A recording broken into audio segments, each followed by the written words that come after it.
여러분 안녕하십니까, 진성호입니다. 오늘 서울중앙지검에서는 간부 전출식이 있었습니다.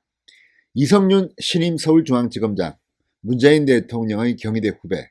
자, 지금 사사건건 윤석열 검찰총장의 결정에 발목을 잡는 신임 서울중앙지검장. 그렇지만 이성윤 서울중앙지검장도 오늘 전출식에서 그동안 소통을 못해 미안하다고 말했다고 합니다. 자, 이 자리에서 많은 간부들이 떠납니다. 특히 이 조국 전 장관 일가 수사를 지휘해온 송경호 3차장 검사, 고영곤 반부패 수사 2부장, 그리고 청와대 울산시장 선거 개입 의혹을 수사해온 이 신봉수 2차장. 자, 많은 간부들이 떠납니다. 그렇지만 이성윤 지검장 안심하긴 이릅니다. 윤석열 검찰총장의 묘수가 등장했습니다. 자, 가장 중요한 사건은 바로 청와대의 울산시장 선거 개입 의혹 사건입니다. 이 사건을 담당했던 신봉수 2차장 검사 평택지청장으로 갑니다. 그렇지만 완전히 간 게 아닙니다. 자, 이제 엊그제 13명을 무더기 기소했습니다. 수사 업무도 진행되지만 이번에는 공판 업무가 시작됩니다. 공소를 유지해야 됩니다. 이 공판 업무를 계속 맡기로 했다고 합니다. 윤석열 검찰총장, 당신 평택지청장으로 가지만 이 사건은 책임지고 공판에 임해달라고 부탁했고 그렇게 하기로 했습니다. 이제 재판이 열릴 때마다 평택에서 서울로 와서 일선 수사팀을 지휘합니다. 그리고 김태원 서울중앙지검 공공수사 2부장 이번에 살아남았습니다. 자, 신 차장 검사와 함께 이 일을 재판을 담당합니다.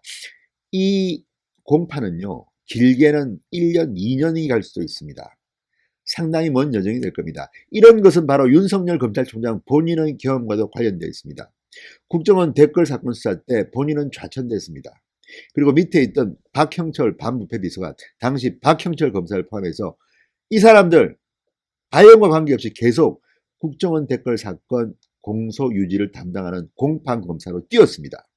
이번에도 자, 직접 재판에 들어갈지는 모르지만 신 차장 검사 평택지청장 계속 들어갑니다.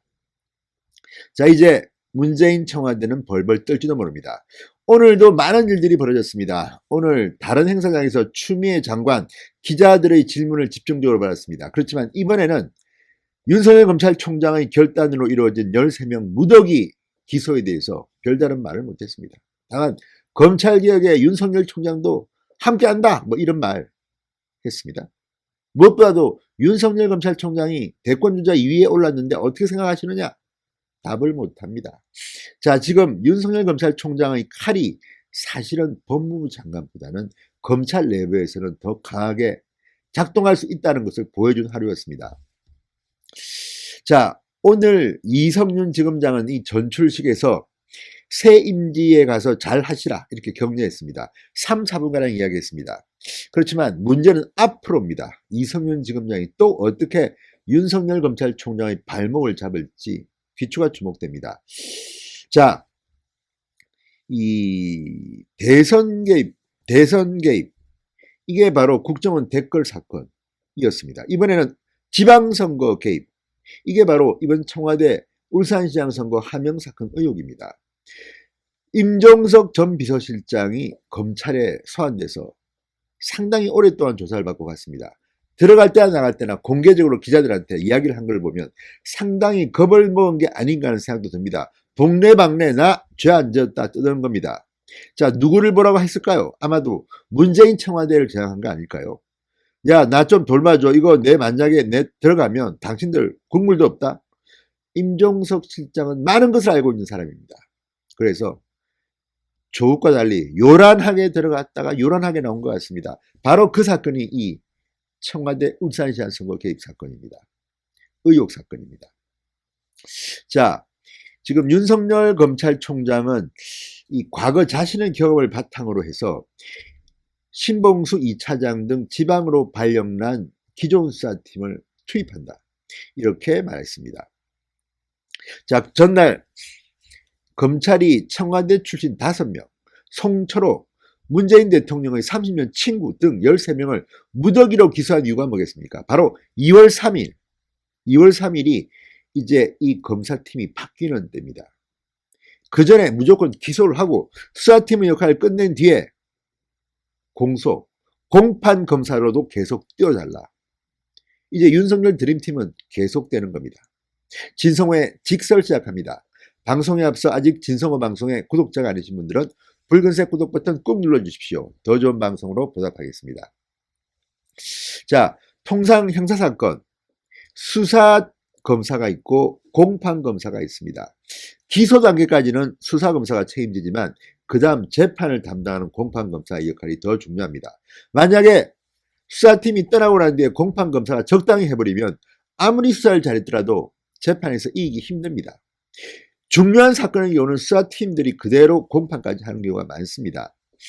자, 공판 때도 이들은 팀으로 움직입니다. 이 팀이 깨지면 안 됩니다. 간부는 간부대로, 일선검사는 일선검사대로 함께 팀워크를 이뤄야 되는 겁니다. 이 점에서 윤석열 검찰총장은 지방으로 발령된 신봉수 차장, 평택지청장, 아니야, 와, 당신이 재판 담당해. 무슨 말이야? 서울중앙지검장 이성윤을 못 믿어서 그런지도 모르겠습니다. 아무튼 잘 됐습니다. 자, 그리고 여러분 기억하실지 모르겠지만 정경심 교수 법정, 송인권 부장판사한테 완전히 대든 검사가 있습니다. 고영권 서울중앙지검 반부패수사 2부장, 이런 수사팀 검사들이 당시 공판을 담당했습니다. 이번에 고영권 부장검사도 다른 데로 갔습니다. 자, 일단 울산 사건, 청와대의 울산시장 선거 개입 의혹 사건의 경우에는 김태현 공공사 2부장은 남았습니다. 오종열 부부장도 중앙지검에 남았습니다. 여기에다가 신봉수 2차장, 이제 평택지청장으로 2월 3일 발령이 났습니다만 여전히 재판은 책임지고 하게 되어 있습니다. 직접 재판정에 나갈 수도 있습니다. 아마 뭐 차장검사, 지검장이니까 나가지는 않겠죠. 그렇지만 어쨌든 팀으로, 공판 팀으로 움직입니다. 자, 윤석열 검찰총장 2013년 일입니다. 본인이 국정원 댓글 사건으로 항명을 하고 좌천이 됩니다. 그때 내가 검찰을 나가면 후배들만으로 공판 힘들다, 공소유지가 힘들다 버텼습니다. 자, 이번에 선거 개입으로 혐의로 기소된 박형철 전 비서관, 당시 김성훈, 단성한, 이복현 부장검사 등이 수년간 국정원 댓글 사건의 공소유지를 담당했습니다. 상당히 길었습니다. 이번에도 그렇게 할 것 같습니다. 자, 지금 추미애 장관과 문재인 대통령이 잘 모르는 게 있습니다. 검찰총장은 사실은 장관급입니다. 그리고 단순히 법무부의 외청이 아닙니다. 왜 검찰총장을 인사청문회를 통해서 임명하느냐? 그만큼 정치적 중립성, 독립성이 중요하기 때문입니다. 지금 검찰총장을 마치 부하 부리듯이 지게 항명한다 이렇게 말하는 추미애 장관, 이번에 잘못 건드렸습니다.